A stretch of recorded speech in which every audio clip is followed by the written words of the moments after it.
Wow! Onion dosa. My choice is always onion dosa. Vegetable dosa. It's my choice. Podi dosa. My choice is podi dosa. Wow! Masala dosa. It's always my choice. Dosa வகைகளில் ஒவ்வொருவருக்கும் ஒவ்வொரு choice இருக்கலாம். ஆனால் எல்லா வகை தோசைகளுக்கும் ஒரே choice இதயம். தேசிய ஜனநாயக கூட்டணி எம்பிக்கள் கூட்டத்தில் பிரதமராக தேர்வான நரேந்திர மோடி ஜனாதிபதி திரௌபதி முர்முவை சந்தித்தார். கூட்டணி கட்சித் தலைவர்களின் ஆதரவு கடிதத்தை கொடுத்து ஆட்சி அமைக்க உரிமை கோரினார். அதன் பிறகு அவர் கூறியதாவது, चुनाव में जैसे हम लोगों को भी दौड़ धूप रहती है, मीडिया के साथियों को भी बहुत परिश्रम करना पड़ता है, रात दिन दौड़ना पड़ता है, अलग अलग लोकेशन को कवर करना पड़ता है। तो आप लोगों ने भी बहुत कष्ट उठाया है। मैं आशा करता हूं कि मीडिया जगत के सभी साथियों का स्वास्थ्य अच्छा रहा होगा और पिछले एक आध सप्ताह का जो विराम मिला है उसके कारण भी अब आप फ्रेश होकर के फिर से मैदान में आए होंगे। तो 18वीं लोकसभा और वैसे भी हमारे यहाँ व्यक्ति के जीवन में 18वीं इसका बड़ा महत्व होता है। एक नए कालखंड में प्रवेश करता है टीनेज समाप्त करके। ये 18वीं लोकसभा एक प्रकार से नई ऊर्जा, युवा ऊर्जा और कुछ कर गुजरने के इरादे वाली ये लोकसभा है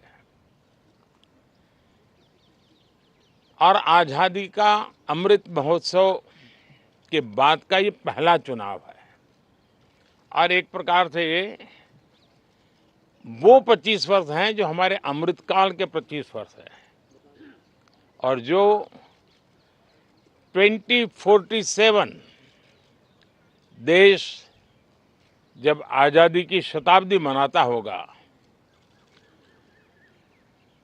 एक प्रकार से उन सपनों को साकार करने का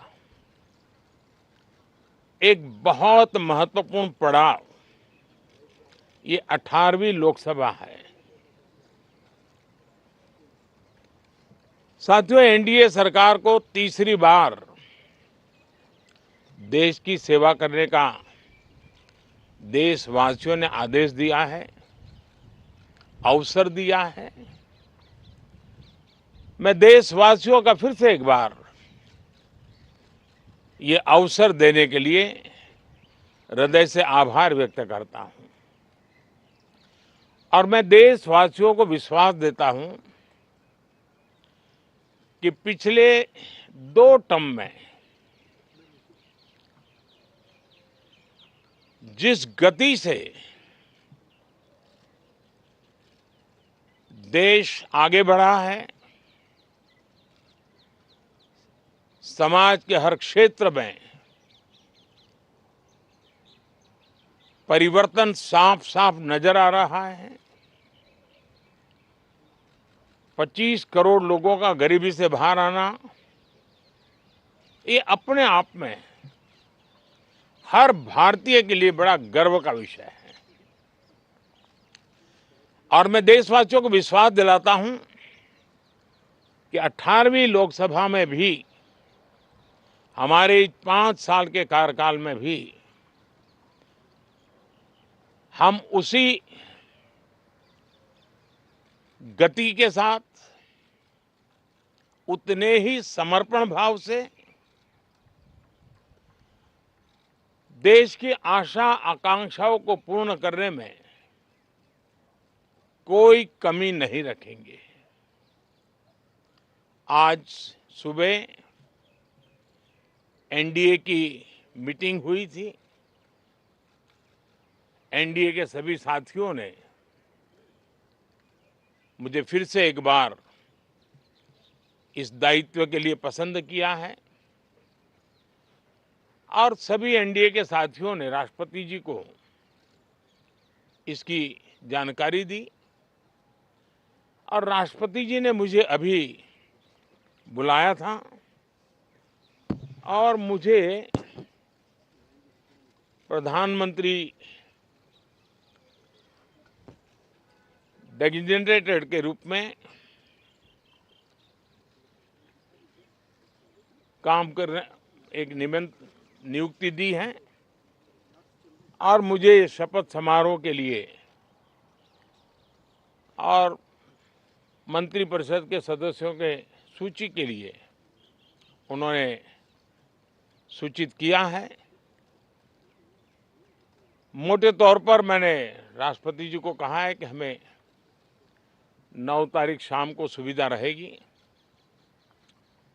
अब बाकी डिटेल तो राष्ट्रपति भवन वर्कआउट करेगा और हम तब तक मंत्रिपरिषद की सूची राष्ट्रपति जी को सुपुर्द करेंगे। उसके बाद शपथ समारोह होगा। साथियों, सरकार एनडीए की एक प्रकार से एनडीए 1, एनडीए 2 एंड एनडीए 3 ये एक निरंतरता है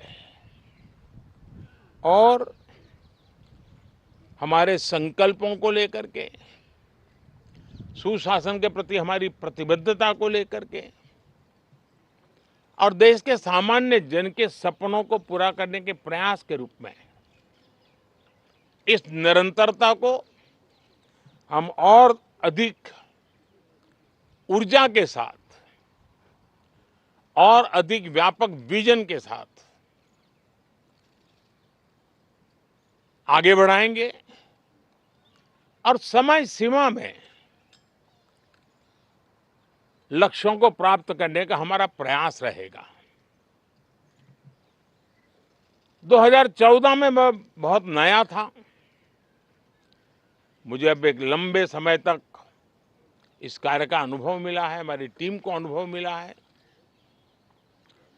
और इसलिए हमारे लिए अब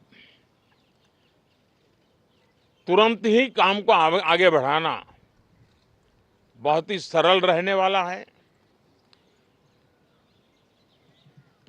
और इस अनुभव का लाभ भी देश की सेवा करने में मिलने वाला है। इन 10 साल के कार्यकाल के दरमियान भारत की वैश्विक जो छवि बनी है, दुनिया के लिए एक विश्व बंधु के रूप में भारत उभरा है, इसका मैक्सिमम एडवांटेज अब शुरू हो रहा है और मुझे पक्का विश्वास है ये 5 वर्ष वैश्विक परिवेश में भी भारत के लिए बहुत उपयोगी होने वाले हैं। दुनिया अनेक संकटों से गुजर रही है, अनेक तनावों से गुजर रही है, अनेक आपदाओं से गुजर रही है। ऐसी विकट परिस्थिति दुनिया ने बहुत लंबे अरसे के बाद देखी है। हर देश इन सारी समस्याओं के बीच अपने आप को बचाए रखना, बढ़ाते रहना, चुनौतियों का डगर डगर पे सामना कर रहा है। हम भारत वाले लोग, हम भारतवासी खुद नसीब हैं कि इतने बड़े संकटों के बावजूद भी हम आज विश्व की सबसे तेज गति से बढ़ने वाली इकोनॉमी के रूप में जाने गए हैं। ग्रोथ के विषय में भी दुनिया में हमारी वाहवाही हो रही है। अब एक स्टेबल गवर्नमेंट मिलने के कारण और परिचित व्यवस्था और नेतृत्व मिलने के कारण दुनिया का भारत के प्रति रुझान, भारत के प्रति उनका आना बहुत तेज गति से होने वाला है और मुझे विश्वास है कि देश के सभी राज्यों को इसका लाभ मिलेगा। देश की युवा पीढ़ी को सबसे ज्यादा लाभ मिलेगा। विकास के नए ऊंचाइयों को छूने में एक वैश्विक भागीदारी का वातावरण आने वाले 5 साल में बनने वाला है।